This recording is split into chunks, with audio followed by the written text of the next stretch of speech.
पाहिजे. मग आमच्या इथे काम करायचं म्हटल्यावर ते काय म्हणतात, त्यांची ठरलेली टेप असते. ठरलेली टेप, एक तर हिंदू मुस्लिम करायचं, किंवा दुसरी टेप काय, मी शेतकऱ्याचा पोरगा आहे, काय शेतकऱ्याच्या पोराने मुख्यमंत्री होऊ नये का. हो ना दादा, चांगली गोष्ट आहे, आमचा भाऊ मुख्यमंत्री झाला, आनंद आहे बाबा. अरे पण शेतकऱ्याच्या पोरानं मुख्यमंत्री व्हायचं इथपर्यंत ठीक होतं. एकनाथ शिंदे साहेब शेतकऱ्यांचे लेकरू होतं, ठीक आहे बाबा, तो मुख्यमंत्री झाला, चांगली गोष्ट आहे. एकनाथ शिंदेचे चिरंजीव आता शेतकऱ्याचे म्हणवले जातील का. वाटपासाठी आली, आपल्यातलं कोणी तिकडे गेलं नाही. पण आता जे स्वतःला इकडे मोदी म्हणतात, ए हौसले शिवसेना के हमारे साथ जो शिंदे साहब है, ये कैसे असली है भैया, इनके पास टेम्बी नाके पर तो कोई नहीं आता है, शाह साहब भी नहीं आते हैं, मोदी जी भी नहीं आते हैं, इनको कुछ मुजरे करने के लिए उधर बुलाते हैं, ये कैसे असली हो गए. मग जाहिरात कशाची येते, बोलो जुबा केसरी. जाहिरात कशाची आहे, खूप जमेगा रंग जब मिल बैठेंगे तीन यार, आप मैं और बाप सोडा. एक नंबर झोकत साडी घालायची, दणक्यात आयटीत बाहेर पडायचं आणि डंके की चोट पर सांगायचं, मशालीला दिलं रे, मशालीला, मशाल मशाल भेटली पाहिजे, मशाल.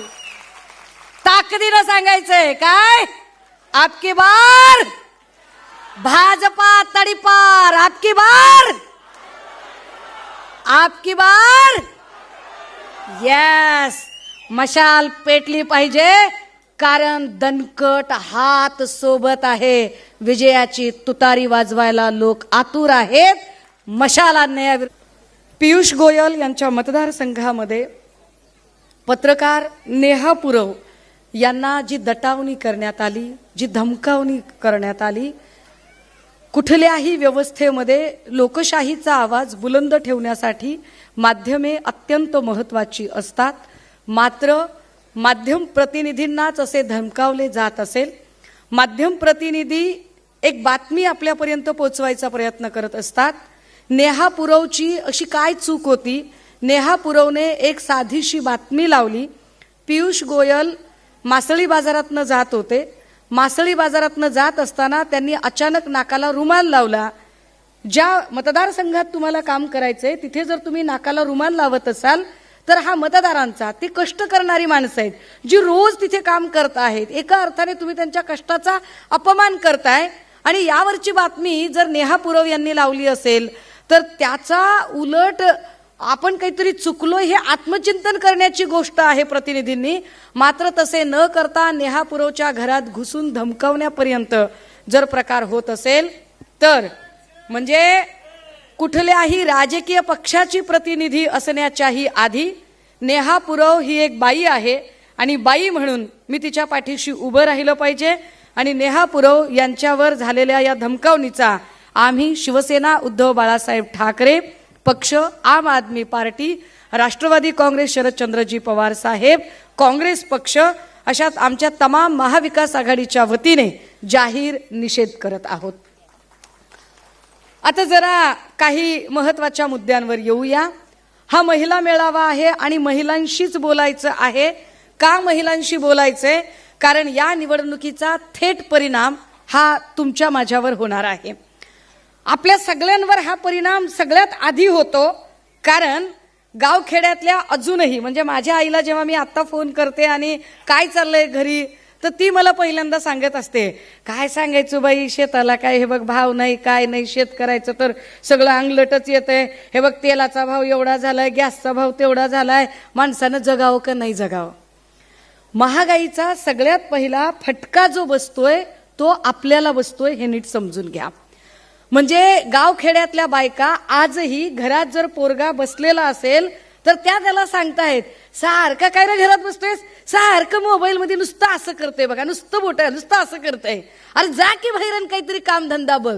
पण कामधंदा काय आहे, बाहेर गेल्यावर त्याला कुठलीही नोकरीच जर मिळत नसेल, सरकारी नोकऱ्या सगळीकडून ठप्प आहेत. ज्या आयांनी आपल्या पोरांच्यासाठी प्रचंड कष्ट उपसलेत, व्रतवैकल्य केली आहेत की आपलं पोरग पुढे चालून शिकून काहीतरी नोकरी धंदा करेल, पण त्याच्यासाठी नोकऱ्याच उपलब्ध नाहीयेत, अशा परिस्थितीत आपण करायचं काय. मला बाकी त्या सगळ्या गोष्टींवरती अजिबात जायचं नाहीये. फक्त मला एक गोष्ट नक्की समजावून सांगायची आहे की जे लोक आपल्यामध्ये येऊन आपल्याला धर्म शिकवतात, जे लोक आपल्यामध्ये येऊन आपल्याला हिंदू मुस्लिम हे बायफर्केशन करायला लावतात, त्या लोकांना कधी आपण प्रश्न विचारलेत का? माय मावल्यांनो, कालपर्यंत आपण सगळी मराठा, साळी, माळी, कोळी, तेली, तांबोळी, आतार, बागवान, सुतार, लोहार, कुंभार, घिसाडी, पारधी, कैकाडी सगळ्या जाती धर्माची माणसं आपण एकत्र गुण्या गोविंदानं नांदत होतो. आपल्या डोक्यात कधीही जात आली नव्हती. आपली मैत्रीण आपण कधीही जात बघून केली नव्हती. इथे अनेक जाती धर्माच्या बायका बसलेल्या आहेत. असं काही आहे का? जेव्हा ते म्हणतात ना, अरे मुसलमान हमको वोट देने का, मोदी को वोट देने का, मला फार आश्चर्य वाटतं बरं का. अगदी इकडचेही म्हणजे ते काय नरेश मस्के, काय प्रताप सरनाईक, नावं घेऊ नयेत अशा लोकांची, पण हे प्रताप सरनाईक किंवा अजून काही काही ह्या लोकांना जर विचारलं ना की का इलेक्शन लढायचं, तर ते कसं सांगतात, म्हणजे काय मोदीला पंतप्रधान करायचंय. अभि तुला काय मिळालं? मोदीला एक वेळ तुम्ही एकनाथ शिंदेंना पुढे न्यायचंय म्हटलं तरी समजू शकते, पण मोदीला पंतप्रधान करायचे आणि आमच्या आयुष्यात काय फरक पडणार आहे? काय म्हणजे आम्हाला असं काय फायदा होणार आहे? हे म्हणजे लगीन लोकांचं असू देत, हा असंच सगळा प्रकार आहे. कशासाठी आपण करायचं, का करतोय आपण हे सगळं? कधी तुम्ही याचा विचार केलाय का? मला एक गोष्ट आठवते, मी सकाळी कोणाशी तरी शेअर केली बहुतेक. एक माणूस व्रतवैकल्य करत होता, देव त्याला प्रसन्न झाला आणि देवाने विचारले, बोल तुला काय पाहिजे, पण एक लक्षात घे, तुला काय मिळेल माहितीये का? तुला जे काही आम्ही देऊ त्याच्या दुप्पट तुझ्या शेजाऱ्याला मिळेल. बघा, तुला जे काही मिळेल त्याच्या दुप्पट तुझ्या शेजाऱ्याला मिळेल. असं म्हटल्याबरोबर माणूस अलर्ट झाला. त्याला असं वाटलं, समजा आपण जर 1 एकर मागितली तर शेजाऱ्याला 2 एकर मिळेल फुकटच.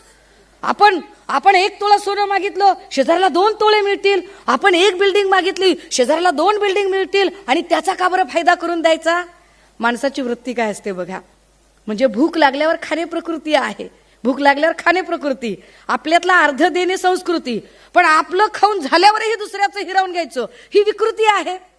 समजा असं वाटलं एकनाथ शिंदेना किंवा नरेश, हे जाऊ दे यांची नावं घ्यावीशी वाटत नाहीत, यांना असं वाटलं की नाही बाबा आम्हाला जायचंय तिकडे, प्रकृती आहे बाबा, त्यांना काहीतरी वाटतंय, नाही मला तुम्ही द्या, किंवा आमच्यातलं काही संस्कृती आहे. आपण शिवसेनेनं तर अनेक लोकांना दिलं, संस्कृती आहे. शिवसेनेने खऱ्या अर्थाने शिवसेनेचा, सत्तेचा, लोकशाहीचा अर्थ लोकांपर्यंत पोहोचवला. पण आपलं खाऊन झाल्यावर सुद्धा तो पक्षही माझाच आहे, चिन्हही माझंच आहे, हे म्हणणं विकृती आहे ना राजे हो. ही विकृती या लोकांमध्ये आली. झालं काय, त्या माणसाला असं वाटलं की आपल्याला जे मिळेल त्याच्या दुप्पट शेजाऱ्याला मिळणार आहे. त्याने काय मागावं माहितीये का? काय मागितलं? विकृतीने पछाडलेली लोक कसं नुकसान करून घेतात स्वतःचं. तो म्हणाला, देवा आम्हाला काही नका देऊ, माझा 1 डोळा निकामी करून टाका, माझा 1 डोळा निकामी करा. माझा 1 डोळा निकामी केला की शेजारचे 2 डोळे निकामी होतील ना. ह्याला काय म्हणतात माहितीये का?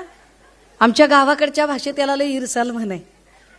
आमच्या गावाकडच्या भाषेत त्याला काय म्हणतात? नवरा मेला तरी चलतंय पण सवत रणकी झाली पाहिजे म्हणतात. सध्या ही सगळी जी गँग तिकडे गेलेली आहे ना, त्यांचं काय चाललंय माहितीये का? काय महाराष्ट्राचं नुकसान व्हायचं ते होऊ दे, काय नुकसान व्हायचं ते होऊ दे, पण आम्ही तर अबे तुझं किती नुकसान होतंय ते बघ की, तुम्हाला कुठं पायपुसणं करून ठेवलंय ते बघा की. माय मावल्यांनो, हे नीट समजून घ्या. आम्ही का लढतोय, आम्ही का भांडतोय. मी वारंवार असं सांगते की एका खासदारकीचा एक नंबर वाढवायचा यासाठी हे इलेक्शन महत्वाचं नाही. एक राजन विचारेजी यांना निवडून आणायचंय एवढ्यापुरते हे इलेक्शन मर्यादित नाही. हे इलेक्शन इथल्या जनमानसावर परिणाम करणारा आहे, म्हणून जास्त महत्वाचं आहे. ते कसं? उदाहरणार्थ आपल्याकडे वेगवेगळे शैक्षणिक ट्रेड आहेत. समजून घ्या की एक बी फार्मसीचा ट्रेड आहे. बी फार्मसी केलेला साधारणतः एका जिल्ह्यामध्ये 15 कॉलेज आहेत. एका कॉलेजमधनं एका वर्षाला 200 विद्यार्थी बाहेर पडतात. एका जिल्ह्यातनं साधारणतः 15 गुणिले जर 200 म्हटलं तर 3000 विद्यार्थी वर्षाला बाहेर पडतात. म्हणजेच राज्यभरातनं 1 ते 1.25 लाख विद्यार्थी बाहेर पडतात. आता नीट समजून घ्या, बी फार्मसी झालेला जो पोरगा आहे त्याला काम कुठे मिळतंय? त्याला काम मिळतं औषध गोळ्या बनवणाऱ्या कंपनीत किंवा स्वतःचं मेडिकल स्टोअर. 1.25 लाख पोरांपैकी फार तर 30 ते 35 हजार मुलं मेडिकल शॉप टाकू शकतात. सगळीच पोरं मेडिकल स्टोअर करू शकत नाहीत. 25 ते 30,000 पोरं मेडिकल स्टोअर टाकतील. बाकीच्या पोरांनी काय करायचं तर बाकीच्या पोरांना कदाचित त्यांना औषध गोळ्या बनवणाऱ्या कंपन्यांमध्ये काम शोधावं लागेल. पण परिस्थिती अशी आहे की महाराष्ट्रात औषध गोळ्या बनवणारी कंपनीच नाहीये. हे नीट समजून घ्या की सत्ता असताना सन्माननीय नेते आदित्यजी यांनी मल्टी ड्रग्ज प्रोजेक्ट आणला. कशासाठी आणला की इथे जर औषध गोळ्या कंपन्या झाल्या तर बी फार्मसीतनं बाहेर पडणारी जी आमची दरवर्षाला लाखो पोरं आहेत ती पोरं अकोमोडेट होतील, त्या पोरांना नोकऱ्या मिळतील. पण झालं काय, जे सगळे बिचारे मुनीम झाले होते गुजरात्यांचे, जे सगळे गुज्जूब आहेत त्या मुनिमांनी काय केलं की हा सगळा जो प्रोजेक्ट आहे हा प्रोजेक्टच अहमदाबादला वळवला. आता काय होईल, जी आमची पोरं जी बी फार्मसी झाली पोरं आहेत ती नोकरी शोधण्यासाठी अहमदाबादला जातील, लॉन्ड्री तिथली घेतील, मेस तिथली घेतील, रूम तिथला भाड्याने घेतील, गेला बाजार लग्न पण 50% तिथेच करून राहतील. म्हणजे अर्थव्यवस्था जी आहे ती तिकडची गतिमान होते. महाराष्ट्राचं काय, गुजरात पाकिस्तानमध्ये नाहीये, गुजराती सुद्धा आमचे बहीण भाऊ आहेत. पण हे नीट समजून घ्या की गुजरातचं व्यवस्था बघायला गुजरातचे मुख्यमंत्री आहेत. आमच्या मुख्यमंत्र्यांकडून अपेक्षा अशी की त्यांनी आमच्या इथे काम केलं पाहिजे. मग आमच्या इथे काम करायचं म्हटल्यावर ते काय म्हणतात, त्यांची ठरलेली टेप असते. ठरलेली टेप, एक तर हिंदू मुस्लिम करायचं किंवा दुसरी टेप काय, मी शेतकऱ्याचा पोरगा आहे, काय शेतकऱ्याच्या पोराने मुख्यमंत्री होऊ नये का. हो ना दादा, चांगली गोष्ट आहे, आमचा भाऊ मुख्यमंत्री झाला, आनंद आहे बाबा. अरे पण शेतकऱ्याच्या पोरानं मुख्यमंत्री व्हायचं इथपर्यंत ठीक होतं. एकनाथ शिंदे साहेब शेतकऱ्यांचे लेकरू होतं, ठीक आहे बाबा, तो मुख्यमंत्री झाला, चांगली गोष्ट आहे. एकनाथ शिंदेचे चिरंजीव आता शेतकऱ्याचे म्हणवले जातील का, ते तर मुख्यमंत्र्यांचं पोरग आहे ना. मग ठाण्यातनं किंवा कल्याणमधनं मुख्यमंत्र्याच्याच पोराला तिकीट द्यायचं का, का सर्वसामान्याच्या लेकराने कल्याणमधून उभं राहू नये का, सर्वसामान्याच्या लेकराला उमेदवारी द्या.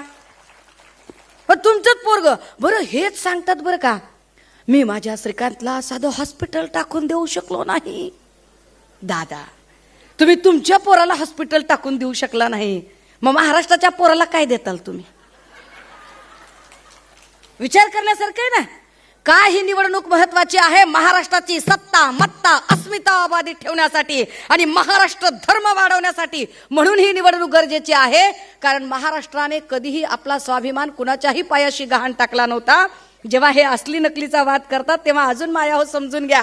जेव्हा कधी म्हणजे अटलजी होते, अडवाणीजी होते, गडकरी होते, मुंडे साहेब होते, आपली जेव्हा जेव्हा युती झाली त्या वेळेला तिकडनं लोक मातोश्रीवर सीट वाटपासाठी आली, आपल्यातलं कुणी तिकडे गेलं नाही. पण आता जे स्वतःला इकडे मोदी म्हणतात, ए हौसले शिवसेना के हमारे साथ जो शिंदे साहब है ये कैसे असली है भैया, इनके पास टेम्बी नाके पर तो कोई नहीं आता है, शाह साहब भी नहीं आते हैं, मोदी जी भी नहीं आते हैं, इनको कुछ मुजरे करने के लिए उधर बुलाते हैं, ये कैसे असली हो गए. मग माझ्यासारख्याला प्रश्न पडतो, एकनाथ भाऊ तुम्हाला तुमच्या पोराचं तिकीट जाहीर करता येत नाही, तुमच्या पोराची उमेदवारी जाहीर करायचा अधिकार तुम्हाला नाही, बाकीच्या पोरांची उमेदवारी का यावं, लोकांनी का जावं शिंदेकडे, ज्यांना स्वतःची उमेदवारी जाहीर करायचा अधिकार नाही. असो, आम्हाला त्याच्यावर पण जायचं नाही, आम्हाला मुद्दा वेगळा सांगायचा आहे. मुद्दा काय आहे, मुद्दा हा आहे की इथे जे प्रश्न महत्वाचे आहेत त्या प्रश्नावर न बोलता ही सगळी माणसं सांगतात की आम्हाला मोदींना पंतप्रधान करायचे आहे. कशासाठी, कशासाठी मोदींना पंतप्रधान करायचे आहे, तर ते म्हणतात मोदी विश्वगुरु आहेत. माय मावल्या हो, नीट समजून घ्या, विश्वगुरु नुसता G20चा कोणीतरी प्रमुख होऊन चालत नाही. या जगामध्ये G20 पेक्षा सुद्धा मोठमोठ्या संघटना झाल्या, सेटो झाली, सेंटो झाली, नाटो झाली, सार्क झाली, हू झाली, युनो झाली, कितीतरी मोठमोठ्या संघटना होत्या, ज्या संघटनांची प्रमुख पद या देशातल्या एका मातबर पंतप्रधान श्रीमती इंदिरा गांधीजींनी भूषवली होती. आणि त्या इंदिराजींनी नुसती पद भूषवली नाही तर 1971 साली एक अख्खा बांगलादेश नावाचा देश निर्माण केला होता. पण अडचण काय माहितीये का, त्यांनी जाहिराती केल्या नाही. शिंदे साहेबांकडे जाहिरातीला चिकार पैसा आहे, जाहिरात खूप करतायत. आपली अडचण तिथे आहे. माया हो, तुम्ही मोबाईलवर मालिका बघताय की नाही, तुम्ही नेटफ्लिक्स बघताय, तुम्ही अमेझॉन बघताय आणि तुम्ही स्क्रोल करताय.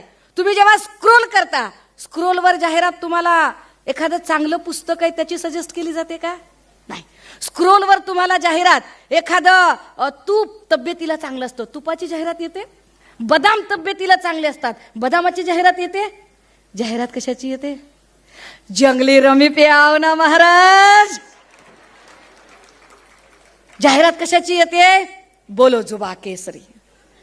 जाहिरात कशाची आहे? खूप जमेगा रंग जब मिल बैठेंगे तीन यार, आप मैं और बाप सोडा. लक्षात येते? जाहिरात वाईटाची होते, जाहिरात चांगल्या गोष्टीची होत नाही, जाहिरात वाईटाची होते. हे नीट समजून घ्या की काँग्रेसने कधी जाहिरात केली नाही. तुमच्या माझ्या दंडावर एक धामुक्यासारखा ठिपका आहे बघा. तुमच्या माझ्या दंडावर एक छोटी खून असल्यासारखं कोरीव आहे. काय आहे ते? अरे BCG होतं, गोवर होतं, ट्रिपल होतं, पोलिओ होता, धनुर्वात होता, नारू होता, देवी होती. किती लशी दिल्या काँग्रेसने? 14 लशी दिल्या. 14. पण 14 लशी देऊन काँग्रेसने एकही जाहिरात केली नाही. ह्यांनी किती लस दिल्या? एक.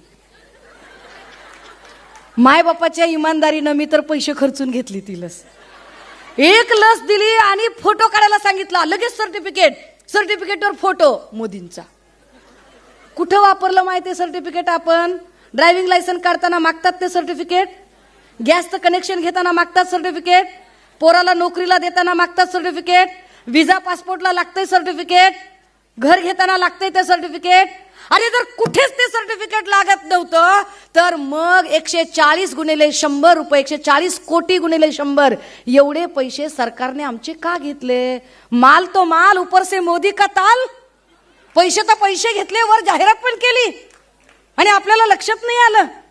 आपण जाहिरातीत कमी पडलो का? नाही. आपण चांगुलपणा जास्त दाखवला. आपण हे सांगत बसलो नाही. जेव्हा ते जाहिराती करत होते, अख्ख्या जागतिक आरोग्य संघटनांनी सांगितलं की कोरोनाच्या काळात सगळ्यात जास्त आणि सगळ्यात चांगलं काम जर कोणी केलं असेल तर महाराष्ट्राचे मुख्यमंत्री उद्धव बाळासाहेब ठाकरे यांनी काम केलं.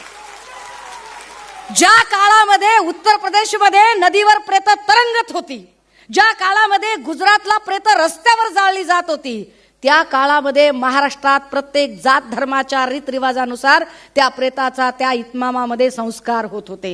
हेही विचार करण्यासारखे आहे की कोरोनाच्या काळात कुठल्याही हॉस्पिटलमध्ये एवढ्या बल्कमध्ये मृत्यू झाले नाही जेवढे मृत्यू पोस्ट कोरोना काळामध्ये आरोग्यमंत्री तानाजी सावंत असताना झाले. मग ते कळव्याचे मृत्यू असतील, ते नांदेडचे मृत्यू असतील, ते संभाजीनगरचे मृत्यू असतील. आणि काय गलिच्छ पद्धतीने त्या भाजपच्या आक्रस्ताळ्या बायका बोलल्या. हा, त्या बायका असं सांगायला लागल्या की बायकांना काय आम्ही तोंडात त्यांच्या गोळ्या कोंबायच्या का? माया हो, नांदेडला ज्या मृत्यू झाले ना 30 मृत्यू, त्या 30 मधले फक्त 2 मृत्यू मॅटर्निटीचे होते. बाकी काही सर्पदंशाचे आहेत, काही ट्रॉमा केअर सेंटर मधले आहेत.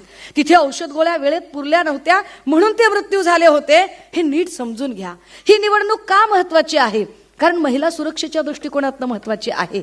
काय महिलांची अवस्था आहे बरं? मणिपूरमध्ये काल मला कोणीतरी एका वृत्तवाहिनीवर, अच्छा 2 दिवसांनी कळलं तुम्हाला? अच्छा 2 दिवसांनी कळलं तुम्हाला? हो बाबा, मला 2 दिवसांनी एखादी बातमी कळली.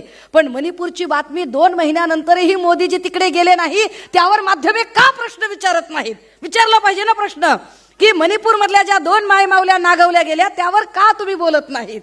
काय पद्धतीने हाथरस, उन्नाव, कठवा यावर चकार शब्द काढला जात नाही.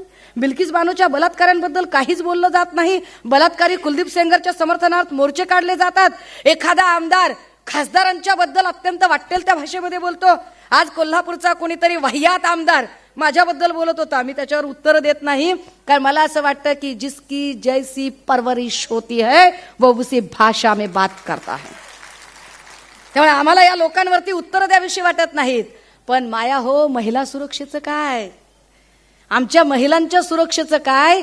की तुम्ही महिलांना कशी काय सुरक्षा देऊ शकाल ते आपल्याला हिंदुत्वाचे पाठ सांगतात. आपल्याला आईला, अरे हिंदुत्वाचे पाठ जेवढे आम्हाला कळते त्याच्यानुसार दिवाळीला पहाटे पहाटेच्या वेळेला संस्कार आणि अभंग गाणी, अत्यंत सुगम शास्त्रीय संगीत ऐकायची प्रथा आहे. पण एखादी शिंदे गटातली बाई, पैसे किती जास्त झाले तो, सकाळ सकाळीच पहाटे पहाटे कुणी दिवाळीत गाणं वाजवल गौतमी पाटीलचं, पाटलाचा बैलगाड, काय गाणं आहे. आणि शिंदे साहेबांनी महाराष्ट्रात केलाय राडा. अरे काय गाणं आहे, काय धंदा आहे ही? आणि त्यांनी आम्हाला पाठ सांगायचे संस्काराचे, त्यांनी आम्हाला धर्म शिकवायचा, त्यांनी आम्हाला सांगायचं. अरे कुठल्या धर्माच्या आणि कुठल्या संस्काराच्या गप्पा करताय? मग ते म्हणतात तुम्ही आधी कुठे, अरे मी कुठे होते आणि मी काय होते यापेक्षा हे जास्त महत्वाचं आहे. मी ईडीच्या भीतीने आलेली नाही, मी सत्तेच्या लालसेने आले नाही. जर महाराष्ट्राचा बाप भाऊ म्हणून आमचे कुटुंब प्रमुख इथे लढत असतील तर महाराष्ट्राची लेक बहीण म्हणून ताकदीनं त्यांच्यासोबत उभं राहिलं पाहिजे असं आम्हाला वाटतंय, म्हणून मी इथे आहे. हे माझ्यासाठी जास्त महत्वाचं आहे. माया हो, एक नीट लक्षात घ्या अजून एक गोष्ट. मघाशी मला काही पत्रकार विचारत होते, वहिनी बोलणार आहेत का, वहिनी बोलणार आहेत का. म्हटलं नाही बाबा, मला नाही वाटत वहिनी बोलतील म्हणून, पण तरीही बघा बाबा काही बोलणार असतील तर. सगळे माध्यम कॅमेरा लावून इकडे वहिनी बोलणार आहेत म्हणजे सगळे बाहेर. मी म्हटलं वहिनी, I am just telling you, all cameras are here, all channels are here, की आपण बोलणार आहात का. वहिनी म्हटलं नाही, मला कशाला बोलायचंय, मी आली आहे फक्त आणि फक्त श्री आणि सौ राजन यांच्यासाठी आली आहे की इथे सगळं व्यवस्थित आहे ना आणि सगळेजण छान काम करतायत ना. फार आग्रह होता विचारे वहिनींचा, म्हणून मी इथे आलेली आहे. मी बोलणार नाही, आम्ही बोलणार नाहीत, हा आमचा संस्कार आहे. हे नीट समजून घ्या, हा आमचा संस्कार आहे, हा आमचा घरंदाजपणा आहे, हा आमचा खानदानी बाणा आहे. ते म्हणतात ना की जो खानदानी रईस होते हैं वो ज्यादा फड़फड़ाते नहीं है, तुम्हारा लहजा कह रहा है की तुम्हारी रईसी नई नहीं है. मला वेगळं सांगायची गरज नाही. हे का सांगावं लागतं, हे माध्यमांच्या समोरही आम्ही सांगितलं पाहिजे आणि माध्यमांनाही सांगितलं पाहिजे की जेवढे म्हणून भाजपच्या बायका असतील आक्रस्ताळ्या किंवा सेनेतल्या बायका असतील आक्रस्ताळ्या, या सगळ्या बायकांनी शिवसेनेच्या प्रत्येक महिला नेत्यांवर तोंडसुख घेतलं, त्यांच्या पुरुष नेत्यांनीही तोंडसुख घेतलं. रोज एखादा सेनेचा, एखादा मिंदे गटाचा आमदार खासदार आमच्यावर बोलत असतो. कधी कधी माझ्यावर बोलतो, कधी विद्याताईंवर बोलतो, कधी सुप्रियाताईंवर बोलतो. रोज आमच्यावरती गरळ ओकली जाते, वाटेल त्या पद्धतीने बोललं जातं.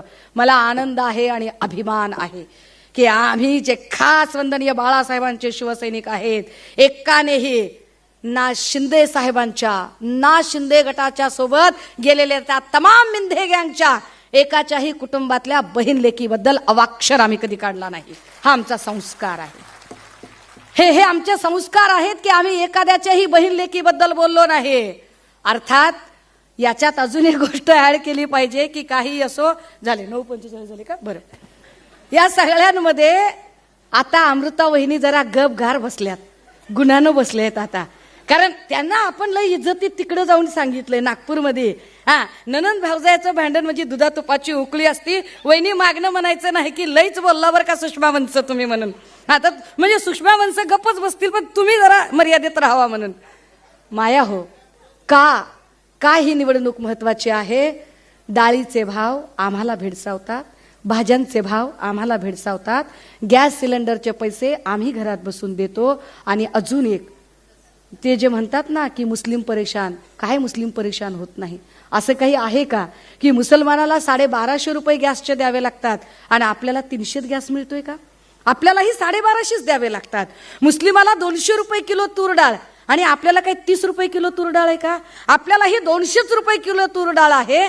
ते सगळे प्रश्न, जे प्रश्न इतर कुठल्याही मुस्लिम असेल, बौद्ध असेल, ख्रिश्चन असेल, जैन असेल, त्या प्रत्येकाला भेडसावतात. तेच प्रश्न आपल्यालाही भेडसावतात.